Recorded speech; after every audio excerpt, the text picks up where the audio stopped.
Other sources, correction, आधा नाम same ही था। वो हाउस प्रॉपर्टी चल रहा था दिमाग में, वही चल रहा है। चलो ठीक है, अदर सोर्सेज पे आता है नया chapter, page number 156। Page number तो सही बोला ना? हाँ चलो, चेक कर लिया माइक तो ऑन हुआ। चलो, चेक कर लिया माइक ऑन। चल,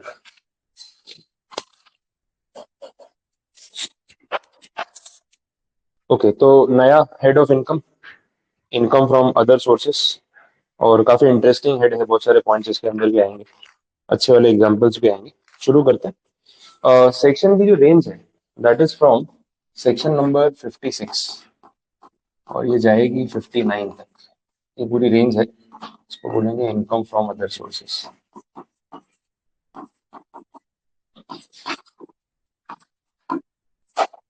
तो 5 हेड्स की जो हम बात कर रहे थे, ये ना मिसिलिनियस या रेजिडुअल हेड है, मतलब चारों हेड्स में बाकी के जो इनकम कवर नहीं होगी वो बाय डिफॉल्ट यहाँ पे हो जाएगी, ऐसा बोल सकते हैं। तो salary, house property, business profession, capital gain, उसके बाद अगर कुछ बच गया तो वो यहाँ पे आ जाएगा। बट अदर सोर्सेज का जो हेड है ना, वो सिंपली ऐसा नहीं है कि भाई जो इनकम बची हुई है जो कहीं क्लासिफाई नहीं होती वो इधर हुई जाएगी। इस हेड में भी दो कैटेगरीज है, दो बाइफर्केशन है। अब हमने देखा कि कोई भी हेड ऑफ इनकम में पढ़ते हैं ना, तो उसका एक चार्जिंग सेक्शन होता है, दैट इज द मेन और द मोस्ट इंपॉर्टेंट सेक्शन। उस चार्जिंग सेक्शन से ही पता चलता है कि भाई कौन सी इनकम इस हेड में टैक्सेबल हो सकती है और कौन सी नहीं, वो डेफिनेशन वैसा। यहाँ पे जो 56 अपना चार्जिंग सेक्शन है, इसको ना दो पार्ट में बांटा हुआ है, sub section 1 and sub section 2। Sub section 1 जो है ना, वो जनरल है, और सब सेक्शन 2 स्पेसिफिक है। ऐसे आप डिवीजन कर सकते हो। जनरल और स्पेसिफिक का मतलब क्या, जो अभी मैं कब से बोल रहा था कि जो कुछ बाकी किसी हेड में कवर नहीं होगा वो यहाँ पे कवर होगा, तो वो बात है सब सेक्शन 1 में। ये जो बचा हुआ है चारों हेड्स में जो नहीं आया वो इधर आ जाएगा, तो ये ओपन एंडेड और एक ओपन मिसिलिनियस प्रोविजन हो गया। लेकिन जो सबसेक्शन 2 है ना, स्पेसिफिक, वो लिस्ट है। इसमें ना कुछ 10-11 टाइप की इनकम स्पेसिफाई की हुई है कि भाई अगर ये इनकम है इस सोर्स से आई है तो स्पेसिफिक यहीं पे आएगी, चारों हेड में जाना ही नहीं। तो ऐसा भी नहीं है कि सब कुछ बचा हुआ इस हेड में आने वाला है। कुछ इनकम ऐसी क्लासिफाई कर रखी है जो स्पेसिफिक अदर सोर्सेज में ही टैक्सेबल होती है, और बाकी चारों हेड्स में कहीं पे भी उसकी जगह बनती नहीं, वैसा भी है। तो ये तो सब सेक्शन 1 तो आपका एक पैराग्राफ में खत्म हो गया कि भाई जो भी बाकी के चारों हेड में कवर नहीं हो पाया वो बाई डिफॉल्ट यहाँ पे कवर हो जाएगा। सब्जेक्ट टू एग्जेम्पशन, अब इनकम पे एग्जेम्पशन दे रखा हो तो बात अलग है। एग्जेम्पशन का कल मैंने आपको एक सेक्शन बताया था, मुझे याद है ऐसा कौन सा सेक्शन है जिसमें एग्जेम्प्टेड इनकम क्लासिफाई कर रखी है? Section 10, income which is not a part of total income. ये अपन ने कल हाउस प्रॉपर्टी वाले में देखा, 10 सब सेक्शन 1 और वो सब, तो वो अलग चीज हो गई। लेकिन उसके अलावा सब कुछ यहाँ पे टैक्सेबल। अब इसमें जो स्पेसिफिक लिस्ट है वही अपना मेन चैप्टर है। इस चैप्टर का समझो 70-80% पार्ट तो ये सेक्शन ही है, क्योंकि बाकी तो कुछ बचा ही नहीं। ये बात तो एक पैराग्राफ में खत्म कर दी। अब शुरू करना है ये वाला। अब इसमें कौन कौन सी ऐसी इनकम है जो क्लासिफाई कर रखी है, कुछ पॉपुलर नेम्स अगर आपको बताऊं या टाइप्स बताऊं, तो एक है डिविडेंड, एक है गिफ्ट इनकम। ये दो बड़े पॉइंट्स हैं, या जो कॉमन चीजें हैं जो इस लिस्ट में कवर होती हैं। ऐसे और भी 8-10 पॉइंट्स हैं, तो कुछ 10 से 11 पॉइंट्स हैं जो इस लिस्ट में कवर होते हैं, और हमें एक एक करके उसको डिस्कस करना है वैसा है। तो इन पे मैं जाऊंगा, लेकिन उससे पहले कुछ छोटे पॉइंट्स आपको रिलेट करा देता हूँ, जिससे आपको पता चल जाए कि चैप्टर का फ्लो कैसा है, फिर इसके ऊपर आएंगे। अब इन्होंने जिस ऑर्डर में दे रखा है ना टॉपिक, वैसे पढ़ना नहीं, ऐसे समझ नहीं आएगा कहाँ जा रहा है। अपन अपने हिसाब से पढ़ेंगे, तो जो पेज नंबर पे पॉइंट बता रहा हूँ ना मैं, उस हिसाब से आप उसको रिलेट करना। सबसे पहले एक बहुत छोटा पॉइंट ले रहा हूँ, पेज 158 पे। ये सब सेक्शन 2 ही चल रहा है, लिस्ट चल रही है स्पेसिफिक वाली। इसमें कीमैन इंश्योरेंस पॉलिसी की बात हो रही है।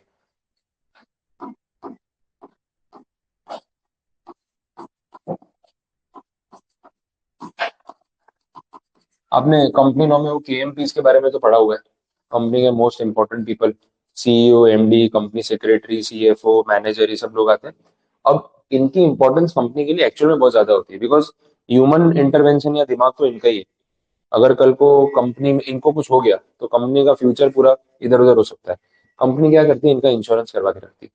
भाई तुमको कुछ हो गया ना तो हमारा तो पता नहीं कितने करोड़ों का नुकसान हो जाएगा, तुम्हारे दिमाग की वजह से तो कंपनी चल रही है, तुम्हें कुछ नहीं होना चाहिए, और अगर हुआ तो उसका कॉम्पनसेशन हमें मिलना चाहिए। तो इंश्योरेंस पॉलिसी ली जाती है by the company for their KMPs. Premium कौन भरता है? कंपनी भरती है। तो कंपनी के लिए तो बिजनेस का खर्चा हो गया, सीधी बात है। लेकिन अगर कुछ हुआ तो मेच्योरिटी पे पैसा किसको मिलेगा, वो पॉइंट है। अब वो पैसा तीन में से किसी भी एक पर्सन को मिल सकता है, मैं समझा देता हूँ कैसे। अगर ये इंश्योरेंस पॉलिसी ली और पॉलिसी की मेच्योरिटी पे कुछ अमाउंट जनरेट हुआ।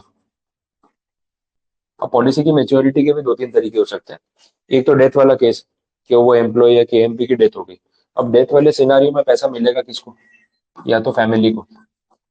एक ऑप्शन तो यही है। दूसरा ऑप्शन, पैसा मिलेगा कंपनी को। कंपनी बोलेगी प्रीमियम हमने भरा था, हमारे नुकसान के लिए हमने उसकी पॉलिसी ली थी, तो जो पैसा मिलेगा वो भी हमें मिलना चाहिए, हमने अपने आप को इंश्योर किया था कि इसको कुछ हो गया तो हमारा नुकसान नहीं होना चाहिए। तो रिसीवर जो है वो कंपनी भी हो सकती है, या फिर एम्प्लॉय की फैमिली भी हो सकती है, केएमपी की फैमिली। वो भी ऑप्शन पॉसिबल है। तीसरा ऑप्शन है कि पॉलिसी कुछ फिक्स टर्म के लिए ली थी, कि केएमपी को 5 साल के लिए अपॉइंट किया था, तो 5 साल के लिए पॉलिसी ली थी। अगर 5 साल में उसको कुछ नहीं हुआ तो भी इंश्योरेंस कंपनी मेच्योरिटी पे एक लमसम अमाउंट या बोनस या कुछ ना कुछ पे करेगी। अब अगर उसको कुछ हुआ ही नहीं है तो जो पैसा मिलेगा वो तो फिर वो खुद भी रख सकता है। तो पॉलिसी में पहले ही लिखा था कि 5 साल के लिए पॉलिसी ले रहे हैं, मेच्योरिटी पे इतना पैसा मिलेगा, और वो पैसा किसका होगा? केएमपी का खुद का। कंपनी को नहीं चाहिए वो, आप लेके जाना। एनीथिंग इज पॉसिबल ना, कॉन्ट्रेक्चुअल बेसिस पे कुछ भी हो सकता है। तो इन शॉर्ट मेरा बोलने का मतलब ये है कि केएमपी की जो पॉलिसी इंश्योरेंस वाली ली जाती है उसका मेच्योरिटी का अमाउंट इन तीनों में से किसी को भी मिल सकता है। अब टैक्सेबिलिटी रिसिपिएंट के बेसिस पे डिसाइड होगी, किसने पैसा रिसीव किया उस हिसाब से डिसाइड होगा कि वो पैसा कौन से हेड में टैक्सेबल होगा। अगर कंपनी ने खुद रिसीव किया तो उसके लिए वो इनकम होगी पीजीबीपी, क्योंकि जो प्रीमियम क्लेम किया होगी तो पीजीबीपी में खर्चे में डाला ना, बिजनेस एक्सपेंस के सामने बिजनेस इनकम। तो कंपनी रिसीव करे तो उसके लिए वो इनकम पीजीबीपी के हेड में जाएगी। अगर फैमिली रिसीव करे तो उनके लिए जाएगी अदर सोर्सेज में, क्योंकि फैमिली ने नहीं कमाई है वो, ना फैमिली का बिजनेस था ना फैमिली एम्प्लॉय थी, वो तो एम्प्लॉय की फैमिली है, उस हिसाब से उनको पैसा मिला, उनके लिए अदर सोर्सेस। और अगर एम्प्लॉय को खुद को पैसा मिला एज अ केएमपी तो उसके लिए सैलरी, क्योंकि उसकी सैलरी से कनेक्टेड चीज है ना, तो उस हेड में टैक्सेबल होगी। तो कौन रिसीव कर रहा है ना, उसके बेसिस पे टैक्सेबिलिटी आ रही है, और तीन हेड में इसका इम्पैक्ट आ रहा है। अभी जो मैं आपको पढ़ा रहा हूँ उसमें हम इस पॉइंट की बात कर रहे हैं। जब पीजीबीपी पढ़ोगे तभी भी ये पॉइंट आएगा, और आप सैलरी पढ़ोगे तो ये पॉइंट आएगा, तो तीनों जगह ये पॉइंट रिपीट होने वाला है। अभी फर्स्ट टाइम अपन देख रहे हैं तो आपके ध्यान में रहेगा कि ऐसा होता है। बस इतनी कंडीशन है कि मैन इंश्योरेंस पॉलिसी, और वो पॉइंट यहाँ पे खत्म। चलो नेक्स्ट देखते हैं। अगला पॉइंट है कैजुअल इनकम। इजी और काफी प्रैक्टिकल।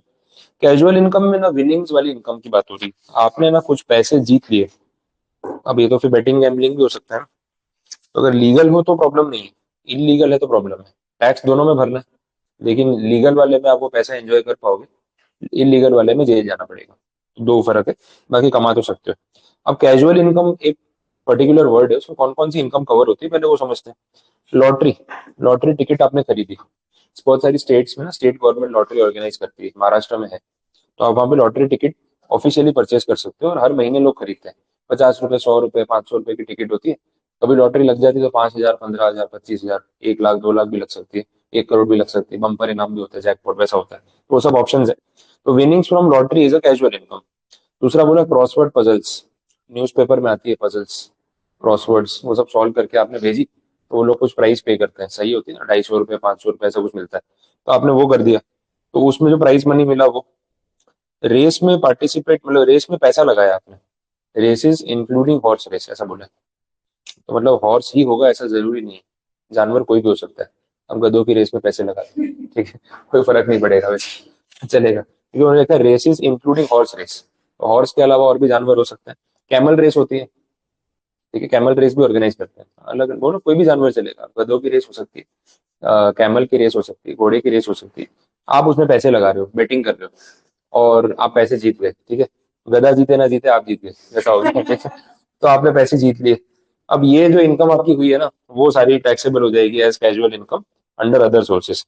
ये अपना रेस कोर्स में ना फॉर्मली रेसेस अनाउंस होती है, हॉर्स रेस होती है, और उसके अंदर बेटिंग लीगल होती है। तो आपको टिकट परचेस करनी होती है और आपको हॉर्स सिलेक्ट करना होता है किस पे आप पैसे लगा रहे हो, और ऑफिशियली आप वो पैसा जीतते हो। वैसे तो वो विनिंग्स लीगल होती है, कोई प्रॉब्लम नहीं है। Betting gambling in any nature or form, legal illegal की तो बात ही नहीं की है। Betting gambling any nature or form, मतलब लीगल हो इलीगल हो कुछ भी हो, अगर बेटिंग गैम्बलिंग इनकम हुई है तो कैजुअल इनकम तो होती है, इसमें तो कवर कर ही लिया। कार्ड गेम्स, तीन पत्ती खेल रहे हो, ठीक है, उसमें जीत रहे हो, आजकल तो ऑनलाइन चलता है ना, पोकरबाजी.com, रमी.com, तीन पत्ती .com, पता सब लेके आ गए, और सारे सेलिब्रिटी प्रमोट कर रहे हैं। पिक्चरें है नहीं, पैसा चाहिए, जिसकी ऐड मिल जाए कर लो, ठीक है। तो आपको ये ऑनलाइन बेटिंग गैम्बलिंग सिखा रहे हैं, और बोल फिर लास्ट में बोल देते हैं, बोले आपका पैसा बहुत कीमती है, आपकी जिम्मेदारी है, सावधानी से खेले। और ये क्या बात होती है, मतलब ज्यादा पैसे हार जाऊंगा तो क्या शाहरुख खान सामने से आएगा, बेटा और पैसे मत लगा डूब जाएंगे। वो तो एडवर्टाइजमेंट करके चला गया। तो सेलिब्रिटीज प्रमोट कर रहे हैं, बड़ी गलत चीज है। बट यहीं से पता चलता है ये लोग खाली पैसे के लिए काम करते हैं। नेक्स्ट क्या है, गेम शो। केबीसी में चले गए आप, और वहां पे पैसे जीत गए, ठीक है, 1 करोड़ 7 करोड़ जीत के आ गए कुछ, तो वो भी कैजुअल इनकम में काउंट होगा, और वो यहाँ पे टैक्सेबल हो सकता है। Entertainment program on television, TV पे कोई भी XYZ शो आ रहा हो किसी भी टाइप का, उसमें आप कुछ विनिंग्स या प्राइज मनी जीत के आते हो, तो वो इसमें कैजुअल इनकम में कवर हो जाएगा वैसे। नेक्स्ट इलेक्ट्रॉनिक मोड, वही आ गया ना, ऑनलाइन और any other game of any sort. तो ऑनलाइन गेमिंग, मोबाइल गेमिंग, बहुत सारी एप्स है जिसमें आप वो प्राइज मनी भी जीत सकते हो। लूडो खेलते हैं ना लोग बैठ के मोबाइल में, तो ऐसी एप्स है, उसके ऊपर आप लूडो खेलो, उसमें जीत गए तो पैसे मिलेंगे। तो वो भी लोग टाइम पास कर रहे होते हैं, 25 रुपए 50 रुपए 100 रुपए को जीत गया वैसा है। तो ये सारी चीजें भी इसमें कवर हो सकती है, कैजुअल इनकम वैसे बोला हुआ है। अब बात हो रही है टैक्सेबिलिटी की, कि अगर कैजुअल इनकम आप जीतते हो ये सारी कैटेगरी में से कुछ भी, तो टैक्स कितना देना पड़ेगा।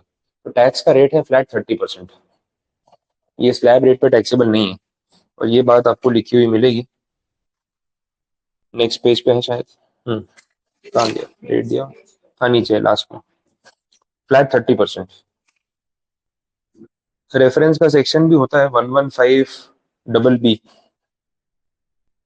That is reference section 115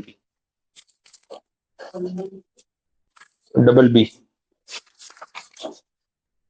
next page पे लिखा है वैसे। 115 बी ये बताता है कि टैक्स रेट कितना लगेगा, फ्लैट 30%।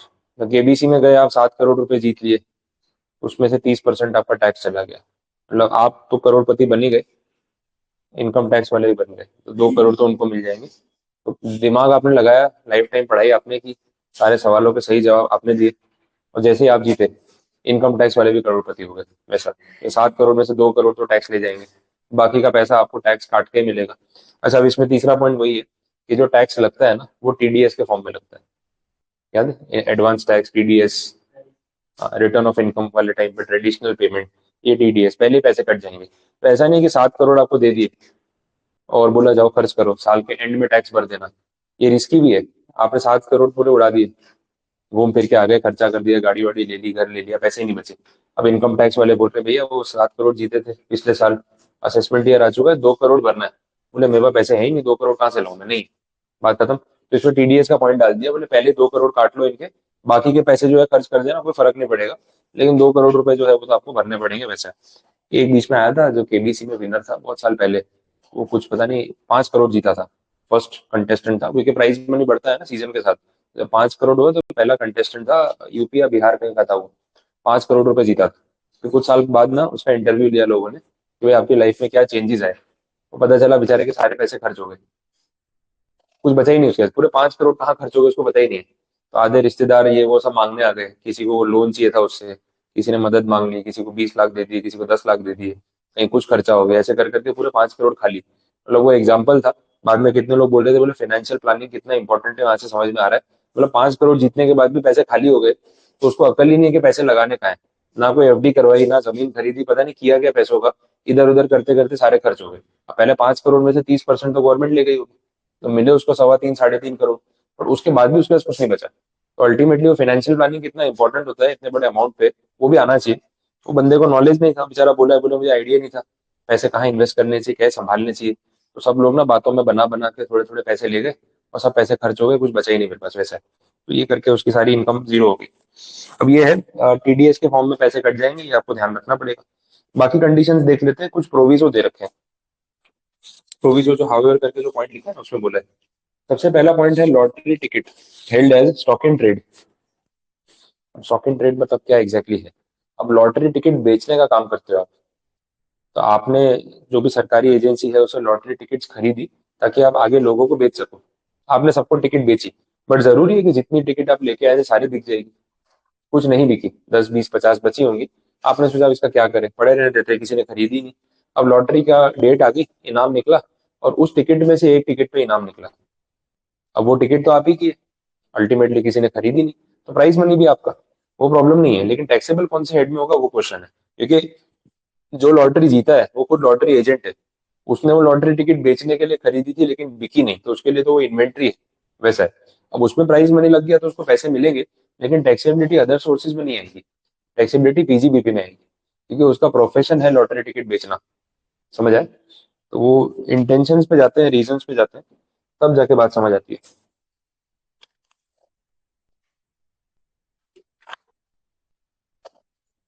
नेक्स्ट है इनकम ऑफ जॉकी। जो हॉर्स रेस में जो राइडर होता है उसको बोला जाता है जॉकी। अब ये जो जॉकी है वो प्रोफेशनल है, वो बैटिंग थोड़ी कर रहा है। देखो, आप पब्लिक में बैठे हो बाहर स्टैंड्स में, आपने पैसे लगा रखे हैं ये घोड़े पे, ये जीतेगा तो मेरे पैसे डबल हो जाएंगे, तो आप बैटिंग कर रहे हो। लेकिन जो जॉकी है, जो हॉर्स को राइड कर रहा है उसको जिताने के लिए, वो तो प्रोफेशनल है ना, ट्रेंड है। उसने तो पूरा साल प्रैक्टिस की होगी, ट्रेनिंग की होगी, और अभी वो एज अ स्पोर्ट्समैन पार्टिसिपेट कर रहा है। तो उसकी जो इनकम है ना, वो जॉकी की एज अ राइडर, वो उसकी प्रोफेशनल इनकम है। वो बैटिंग गैम्बलिंग नहीं कर रहा है, वो अदर सोर्सेज में नहीं आती। ये क्लैरिफाई किया?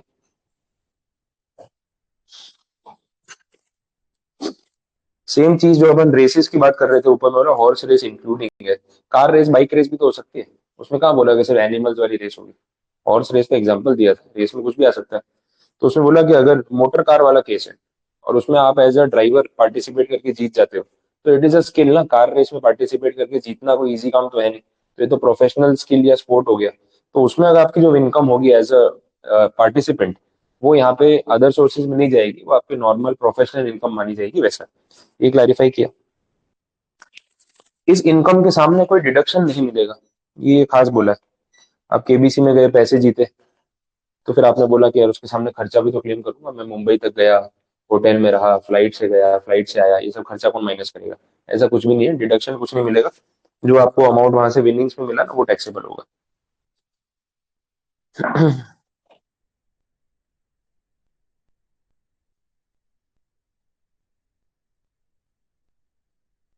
ठीक है, नेक्स्ट पॉइंट देखते हैं। इस इनकम के सामने और भी कोई डिडक्शन आपको क्लेम करने को नहीं मिलेंगे। जो 80C वाले डिडक्शन अपन पढ़ेंगे आगे, चैप्टर 6A वाले, ये इनकम सीधी सीधी टैक्सेबल हो जाती है, इसके सामने कुछ अलाउ नहीं करते। आपको देना ही पड़ेगा टैक्स, और फ्लैट रेट है, कोई स्लैब रेट का बेनिफिट भी नहीं दे रहे, एक क्लियर बोल दिया। This is liable to TDS, 30% surcharge, health and education cess, सब लग जाएगा। चलो देखें, लास्ट में एक प्रोविजो है। कुछ पर्टिकुलर लिमिट है जिस लिमिट तक टीडीएस नहीं कटता है। वो लिमिट है 10,000 रुपए।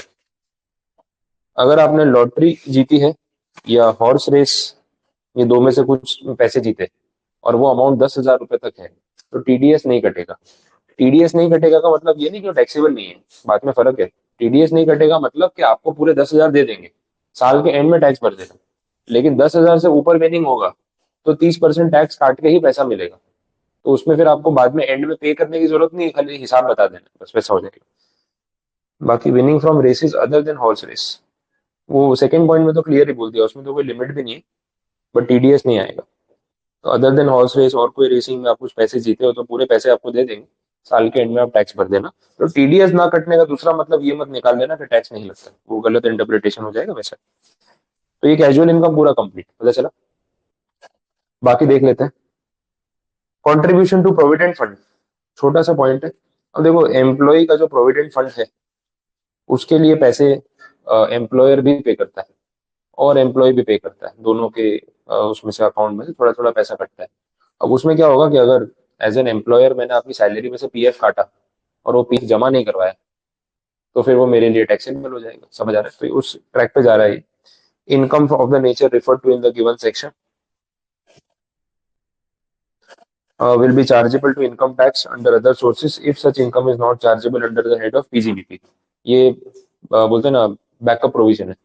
अब इसमें ऐसा है कि मैं एम्प्लॉयर हूँ, आप सब मेरी कंपनी में एम्प्लॉय हो, तो हर महीने आपको सैलरी में पे करता हूँ, उसमें से एक प्रोविडेंट फंड का पोर्शन डिडक्ट करता हूँ और उतना ही पोर्शन मैं अपनी पॉकेट से पे करता हूँ। तो आपकी सैलरी से जो कटा है वो तो मुझे पीएफ डिपार्टमेंट में जमा करना है ना हर महीने, मैंने नहीं करवाया। तो आइडियली तो गलत हो गया, आपका पैसा है वो तो वहाँ जमा होना चाहिए था। तो अगर मैं नहीं जमा करवाता हूँ तो वो मेरे लिए पीजीबीपी इनकम माना जाता है, मेरे ऊपर टैक्सेबल हो जाता है। तो टैक्स के डर से मैं अपने आप जमा करवा ही दूंगा, ये स्कीम है। तो वो जो टैक्सेबिलिटी आ रही है, ठीक है, वो पीजीबीपी में आती है। बट बाई चांस अगर पीजीबीपी में फॉर एनी टेक्निकल रीजन ये अमाउंट टैक्सेबल ना हो पाए, तो बैकअप में ये प्रोविजन रख दिया अदर सोर्सेस, मतलब एम्प्लॉयर इससे बच नहीं पाएगा। पीजीबीपी में तो टैक्सेबल उसको किया ही है, अगर वहां पे नहीं टैक्सेबल हुआ फॉर एनी प्रोविजन, तो बोला बैकअप में अदर सोर्सेज में टैक्सेबल हो ही जाएगा। तो इन शॉर्ट आप बच नहीं पाओगे।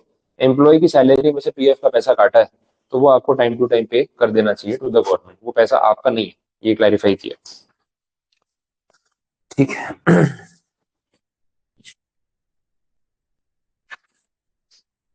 चलो आगे बढ़ते हैं। नेक्स्ट छोटी छोटी एंट्रीज है इसमें, ज्यादा टेक्निकल कुछ नहीं। Income by way of interest on securities. Okay, securities का मतलब आपने कोई गवर्नमेंट सिक्योरिटीज या कुछ परचेस की होगी और उसके ऊपर आपको कोई इंटरेस्ट मिला, जैसे गवर्नमेंट बॉन्ड्स। सरकारी सिक्योरिटी जो अपन परचेस करते हैं ना, उसको दो कैटेगरी में बांट लेना चाहिए। एक होती है टैक्स फ्री, एक होती है अदरवाइज। बहुत सारी सरकारी बॉन्ड्स पर टैक्स नहीं लगता है, तो टैक्स सेवर बॉन्ड खरीदा है तो उसमें तो इनकम टैक्स आने वाला ही नहीं है। लेकिन बाकी सिक्योरिटीज अगर टैक्सेबल नेचर की हो तो उसमें मिला हुआ इंटरेस्ट कहाँ पर टैक्सेबल होगा, इस एंट्री। समझ आए, सिंपल प्रोविजन। इसके बाद नेक्स्ट दो पॉइंट्स जो है ना, वो अपन ने हाउस प्रॉपर्टी में अभी पढ़े, कॉम्पोजिट रेंट वाले। एक तो बोला कि आपने मशीन रेंट पे दी है, दोनों पॉइंट इसमें ले लेता हूँ। सिर्फ मशीन किराए पे दी है, प्रॉपर्टी नहीं। तो मशीन रेंट पे देना इज अदर सोर्सेज इनकम। अगर ये आपका मेन बिजनेस नहीं है तो, अगर आप असेट लीजिंग और असेट फाइनेंसिंग ही करते हो कि हम मशीन खरीदते हैं, रेंट पे देते हैं, ये हमारा मेन सोर्स ऑफ इनकम है, तो आपका बिजनेस हो गया ये। लेकिन अगर आपने साइड इनकम के हिसाब से कुछ मशीन में इन्वेस्ट कर दिया, किसी को रेंट पे दे दी, तो वो रेंटल जो है ना वो अदर सोर्सेज में आएगा, because machine is not building कि उसको आप एचपी में लेके जाओ, तो ये ध्यान रखना है। बट ये अगर वो कॉम्पोजिट रेंट वाली कंडीशन हो, फैक्ट्री प्लस मशीन्स, और उसका रेंट डिविजिबल ना हो, तो पूरा रेंट अदर सोर्सेस।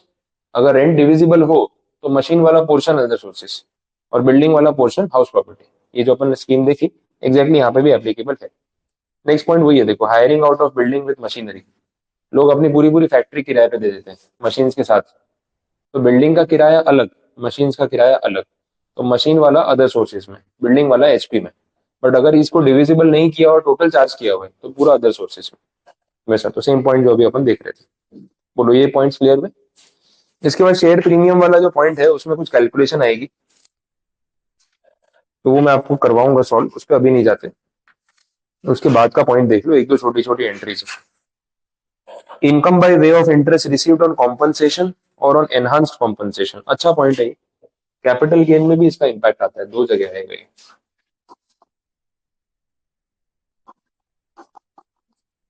एक तो कॉम्पनसेशन वर्ड यूज किया और दूसरा एनहांस्ड कॉम्पनसेशन, दो चीजें हैं। और इस पे मिलने वाला इंटरेस्ट, इसकी बात हो रही है। अब देखते हैं क्या टैक्सेबल हो रहा है यहाँ पे, कॉम्पनसेशन किस चीज का है। सरकार ने ना आपकी प्रॉपर्टी अक्वायर कर ली, तो मेट्रो बनानी है, तो मेट्रो का रूट जहाँ से जाएगा, आपकी प्रॉपर्टी बीच में आ रही है, और अगर ये प्रॉपर्टी यहाँ पे रही तो मेट्रो नहीं बनेगी। तो सरकार क्या करती है, कंपल्सरीली आपकी प्रॉपर्टी आपसे खरीद लेती है, नोटिस भेज देगी कि हम आपकी प्रॉपर्टी का कंपल्सरी एक्विजिशन कर रहे हैं। बोले यार ऐसे कैसे, मेरी प्रॉपर्टी कैसे लेके जाओगे, मेरा राइट है। बोले नहीं, पैसे मिलेंगे आपको इसके, बट प्रॉपर्टी देनी पड़ेगी, कोई ऑप्शन नहीं है, आप पैसे ले लो, बट डेवलपमेंट के लिए भाई ये राइट्स सरकार के पास होने भी चाहिए। तो ऐसा है। अब जो प्रीमाइसेस आपसे उन्होंने टेक ओवर कर ली, उसका आपको पैसा तो दिया ही होगा, ऐसा नहीं कि बिना पैसों के जबरदस्ती ले लेंगे। पर वो अमाउंट जो मिला, उसमें हो सकता है आपका प्रॉफिट हुआ। वो प्रॉपर्टी आपने 20 साल पहले खरीदी थी कुछ लाख रुपए में, आज उसके बहुत अच्छे पैसे मिल गए, तो कुछ प्रॉफिट हो गया है।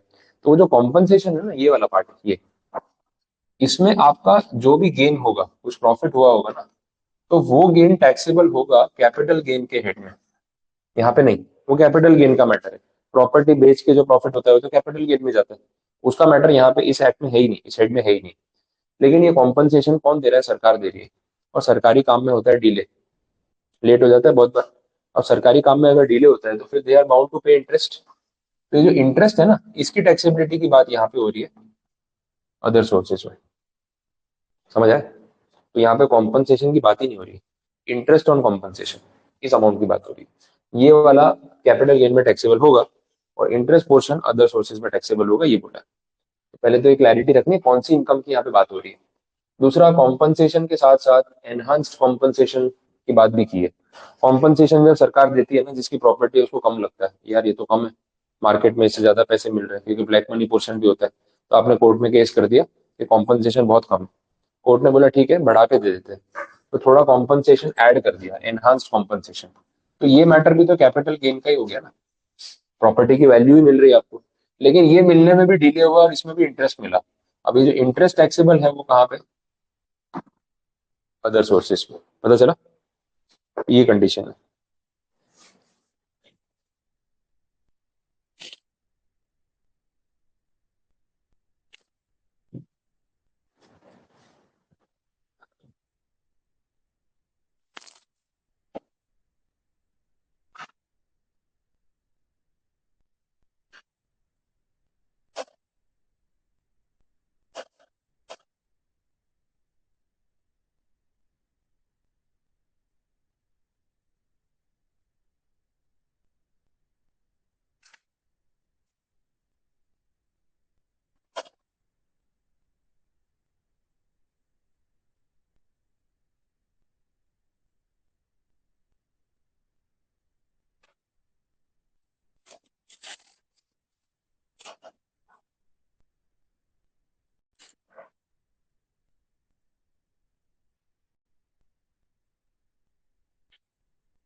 बोलो, कंप्लीट।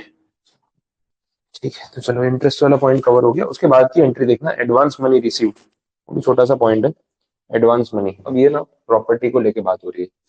तो आपकी कोई हाउस प्रॉपर्टी है, कोई फ्लैट है। अब आप या तो कोई भी एक सिचुएशन अपने अज्यूम कर लेते हैं।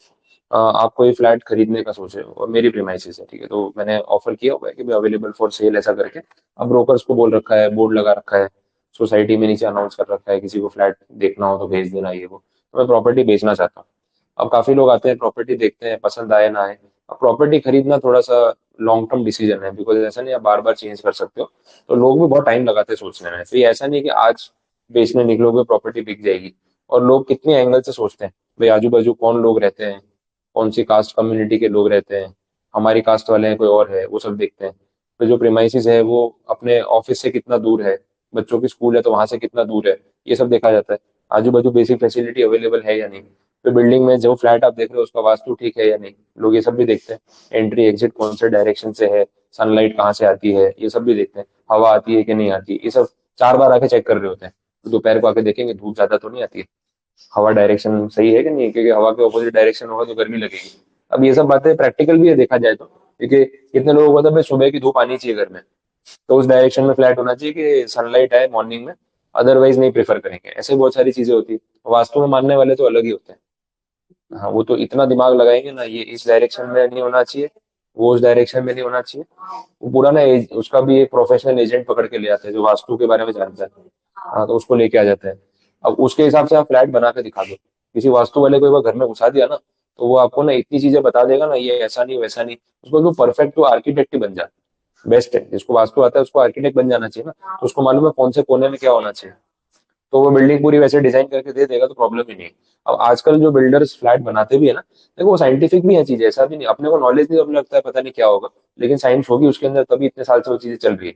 अब जो बिल्डर्स फ्लैट बना रहे हैं ना, तो बहुत सारे बिल्डर्स इस बात की अवेयरनेस रखते हैं कि यार ये वास्तु वाला मैटर सीरियस है। वो क्या सोच रहे, छोड़ो यार क्या फर्क पड़ता है, कौन मानता है, बट ऐसा है नहीं। काफी लोग मानते हैं। और देखो आप नहीं भी मानते हो तो भी आप मानने लग जाओगे, ये फैक्ट है। आप जो फ्लैट देखने गए ना, सपोज 50 लाख रुपए का फ्लैट है, आप देख रहे हो, और किसी ने आपको टोक दिया, बोले भैया इसका वास्तु गड़बड़ है, एंट्री ईस्ट में नहीं एंट्री वेस्ट से होनी चाहिए, बस इतना बोल के वो निकल गया। आप देखना वो फ्लैट नहीं खरीदोगे। भले आप वास्तु में अभी तक नहीं मानते थे, यार कुछ तो फिर कुछ पंगा नहीं हो जाए, छोड़ना रहने दे। अच्छा, आपने सोचा अरे ऐसा कुछ नहीं होता, ऐसे बोलने की बात है, आपने फ्लैट खरीद लिया, फिर आपकी लाइफ में कुछ भी बुरा हो गया, तो आपके दिमाग में वही आएगा, बोले वो बोला था वो बंदे ने, फिर घर में आपको 4 लोग डांट रहे हैं, ना बोली थी ये फ्लैट मत खरीदो, देखो इसकी एंट्री गलत है ना, इसलिए सब हो रहा है। बोले तो तब बोलना चाहिए था, तब बोला था आपने सुना नहीं, फिर आप भी सोचो यार ये तो गलती कर दी। तो ऐसे ऐसी चीजों में क्या है ना, कोई आपको बोल के चला गया, आपके दिमाग में से वहम हो जाता है कि नहीं यार अब तो ये काम नहीं करना है, तो ये पॉइंट है। तो ऐसी प्रॉपर्टी जो है वो देखने से पहले आप दिमाग लगाओगे, 4 बार देखोगे, सोचोगे, फिर डिसीजन लोगे। अब जो फ्लैट आप देखने आए, मैंने आपको फ्लैट दिखा दिया, आपको पसंद आ गया कि हाँ सब ठीक है, हवा भी आ रही है, सनलाइट भी आ रही है, वास्तु भी सही है, कोई प्रॉब्लम नहीं, तो सब कुछ ओके लग रहा है, आजू बाजू लोग भी ठीक है, तो ये सब पॉइंट्स आपने चेक किए, आपने सोचा कि चल प्रॉपर्टी खरीद लेते हैं, आपस में फैमिली में डिस्कशन किया और फाइनल कर दिया। अब प्रॉपर्टी फाइनल करने का मतलब क्या है कि यार आप कुछ पैसे दोगे तो भी मानूंगा ना कि कुछ डील होने वाली है। और 50 लाख का फ्लैट है तो मैंने बोला 1 लाख रुपए टोकन देना पड़ेगा, तो मैं फिर बाकी लोगों को फ्लैट दिखाना बंद कर दूं, क्योंकि और भी बायर आ रहे हैं। आपने हाँ बोला फिर बाद में आपने नहीं खरीदा, 4 लोग और चले गए, मेरा नुकसान होगा। तो 1 लाख रुपए टोकन दे दो, तो मान लेते हैं कि अपनी डील पक्की है, बाकी के पेमेंट जो भी है आप बाद में पे कर देना वैसा। अब मैंने कंडीशन रखी कि 1 लाख रुपए जो आप मुझे दे रहे हो ना, मैं ये वापस नहीं करूंगा अगर आपने बाद में डील कैंसिल की, तो ये नॉन रिफंडेबल है। सोचना है तो एक दिन और सोच लो, कल आके पैसे देना, जल्दी नहीं है मुझे, लेकिन एक बार आपने 1 लाख रुपए दिए, उसके बाद किसी भी कंडीशन में वो पैसे वापस नहीं होंगे। ठीक है। आपने सोचा नहीं नहीं, सोच लिया, कोई टेंशन नहीं है, आराम से आप पैसे ले लो, डील पक्की। आपने 1 लाख रुपए मुझे दे दिए, डील फाइनल। अब जब आप पैसे देके जा रहे थे ना, तब सोसाइटी में कोई मिल गया, तो किसी ने पूछ लिया, बोले क्या हुआ यहाँ कैसे क्या है, बोले नहीं वो फ्लैट देखा था ये वाला, तो उनको बेचना है, तो पसंद आ गया है, तो हमने डील कर ली है। बोले भाई साहब कौन सा फ्लैट खरीद लिया आपने, क्यों क्या हो गया, अरे यहाँ तो भूत प्रेत वाला चक्कर है। ठीक है, आप कितने लोग हो घर में, आपने बोला हम 4 लोग हैं। बोले रात को आपको फील होगा घर में 5-6 लोग, और वो जो 1-2 है वो दिखेंगे नहीं, लेकिन महसूस होंगे कि है आजू बाजू। अब ऐसा बोल के वो चला गया। अब आपको टेंशन हो रही है क्या करें, यार डील तो कर ली, और ये बोल रहा है भूत प्रेत वाला चक्कर है। फिर आपने वॉचमैन को पूछा, 1-2 लोगों को पूछा। अब रूमर फैलाने वाले लोग अलग अलग होते हैं, सब बोल रहे हैं हाँ भैया सुना तो है कुछ ऐसा, बट पता नहीं क्या है क्या नहीं, आप रह के देख लो, कुछ ऐसा लगे तो बताना, ठीक है, बाकी हम तो वॉचमैन है, हम अंदर तो रहते नहीं है, लेकिन सुनने में तो आया कि ऐसा कुछ चक्कर है वैसा। अब आप सोच रहे हो क्या करें, पैसे दे दिए। अब आप ही सोचो 1 लाख रुपए के लिए भूतों के साथ रहना है आपको, या फिर 1 लाख रुपए जाने दोगे, क्या इंपॉर्टेंट है ज्यादा, आपकी जान इंपॉर्टेंट है 1 लाख रुपए। आपने सोचा नहीं जान इंपॉर्टेंट है, 1 लाख वापस कमा लेंगे, लेकिन ये एक्स्ट्रा फैमिली मेंबर्स नहीं चाहिए। ठीक है, वो भी सिर्फ रात के टाइम पे और जो दिखते भी नहीं, तो टेंशन हो जाएगी, तो नहीं चाहिए। तो आपने तो मना कर दिया, बोले यार ये तो घर में अपन रहेंगे नहीं। आप तुरंत आ गए वापस, या 1-2 दिन बाद आए जब भी ये बात हुई। बोले सर वो 1 लाख रुपए वापस चाहिए। मैंने क्या हो गया, बोले हमने सुना आपके फ्लैट में ना भूत रहते हैं। मैं बोला यार ऐसा तो कुछ है नहीं, देख लो आप रह के देख लो, मेरी तरफ से तो कोई ऐसी प्रॉब्लम है नहीं, बाकी आपका कॉल है। आपने बोला नहीं वो 1 लाख रुपए, मैं पहले ही बोला था रिफंड नहीं होंगे। आपने लिखा हुआ है एग्रीमेंट में कि 1 लाख रुपए नॉन रिफंडेबल है, आपको फ्लैट खरीदना है खरीदो, नहीं तो ये पैसे गए। अब आप टेंशन में आ गया, सोच रहे क्या करें। फिर आपने सोच के डिसीजन वही लिया कि 1 लाख रुपए जाने देते हैं, अपने को रिस्क नहीं लेना है, तो आपने वो प्रॉपर्टी छोड़ दी। अब ये 1 लाख रुपए मेरे हो गए, अब ये मेरे लिए तो इनकम है ना, तो वो इनकम मेरे लिए टैक्सेबल होनी चाहिए कि नहीं होनी चाहिए, तो कौन से हेड में टैक्सेबल होगी ये क्वेश्चन है। और वैसे देखो प्रॉपर्टी की वजह से मिली हुई इनकम है, तो होने को तो कैपिटल गेन में भी जा सकती है, लेकिन कैपिटल गेन का जो चार्जिंग सेक्शन है वो ये बोलता है gain arising on the transfer of a property which is a capital asset. But यहाँ प्रॉपर्टी ट्रांसफर नहीं हुई है, यहाँ सिर्फ बात हुई थी, लेकिन प्रॉपर्टी तो मेरे पास ही है। ठीक है, तो ये इनकम उस हेड में टैक्सेबल नहीं हो सकती। अच्छा गलती ये थी इनकी कि पहले कैपिटल गेन में ही टैक्सेबल थी। सोचो चार्जिंग सेक्शन लिखा हुआ था, फिर भी इसको वहां पे टैक्सेबल किया हुआ था, बहुत साल तक ये गलत इंटरप्रिटेशन चला है। फिर बाद में इसको इनकम टैक्स में अमेंड किया और बोला अभी अदर सोर्सेज में टैक्सेबल होगी, 56 सबसेक्शन 2 में स्पेसिफिक, कैपिटल गेन में नहीं जाए। अब मैं भी सोच रहा हूँ यार ये आइडिया बहुत अच्छा है पैसे कमाने का, एक ही प्रॉपर्टी से बार बार मैं 1-1 लाख रुपए जब चाहूँ कमा सकता हूँ, कोई ना कोई बायर ढूंढ के लाओ, उससे टोकन लो, टोकन लेने के बाद वॉचमैन को बोल दो कि भाई इसको थोड़ी भूत वाली बातें बता देना, लिफ्ट में कोई मिल जाएगा कुछ, तो पूरा सेटअप कर दो, जिसको भूत वाली बातें बताओगे वो डर जाएगा, 1 लाख रुपए छोड़ के चला जाएगा। तो थोड़ा अगर ऐसे अपने करें ना, तो रेगुलर इनकम अपनी जनरेट हो सकती है एक ही प्रॉपर्टी से। पता चला इतनी बार लोगों को बेवकूफ बना लिया, जितने की प्रॉपर्टी नहीं है उतना टोकन मनी अपन ने पहले ले लिया वैसे। तो आइडिया है, आप लगा सकते हैं, थोड़ी मेहनत और थोड़ी एक्टिंग करनी पड़ेगी, लेकिन पैसे अच्छे मिल जाएंगे। टोकन ज्यादा ले लेना, थोड़ा 2 लाख 5 लाख ले लेना। हाँ मैंने प्रोविजन बता दिया, टैक्स भरना पड़ेगा बस, बाकी ठीक है, बाकी आपके आपके स्किल्स पे डिपेंड करता है। चलो तो ये एडवांस मनी रिसीव वाला पॉइंट कंप्लीट। हाँ हाँ, थोड़ा अपना रोल डिसाइड कर लो, सेलर कौन बनेगा, लिफ्टमैन कौन बनेगा, ठीक है, पड़ोसी कौन बनेगा। हाँ, कौन अच्छे से डरा सकता है सामने वाले को। हाँ, कन्विंसिंग पावर के एकदम रियल में डरा हुआ लगना पड़ेगा आपको, ठीक है। ठीक है, चलो बढ़िया है। मैंने क्या करना है? मैं रिटर्न भर दूंगा आपका। नहीं, मैं रिटर्न भर दूंगा और क्या। अच्छा अच्छा, ये काम मेरे को करना है। चलो ठीक है, करेंगे कुछ। और क्या है इसके बाद? तो गिफ्ट इनकम वाला पॉइंट है, तो वो तो बड़ा टॉपिक है, वो आज का पार्ट है नहीं। और कोई पॉइंट छोटे वाले हो तो देख लेते हैं। फैमिली पेंशन वाला एक पॉइंट है, वो एक ही एंट्री वो देख सकते हो, उसमें कुछ ज्यादा है नहीं, पेज 167 में मिलेगा। इनकम फ्रॉम फैमिली पेंशन, तो नाम से समझ में आ रहा है क्या? एम्प्लॉय की डेथ हो गई, उसकी फैमिली को पेंशन का अमाउंट मिल रहा है, तो फैमिली के लिए वो पैसा टैक्सेबल हुआ, लेकिन कौन से हेड में टैक्सेबल होगा? अदर सोर्सेस में, सिंपल ये एंट्री में। अब इसमें डिडक्शन मिलता है, मतलब पूरा टैक्सेबल नहीं होगा। डिडक्शन के लिए उन्होंने बोला कि आपको पूरे साल में जितनी पेंशन मिली उसका 1/3 या फिर 15,000 rupees, which ever is less, उतना मिल जाएगा डिडक्शन, और बाकी का होगा टैक्सेबल। तो ये लिमिट याद रखनी पड़ेगी, कैलकुलेशन में आएगी। टोटल पूरे साल की जो पेंशन मिली उसका 1/3 या फिर 15,000 rupees, which ever is less.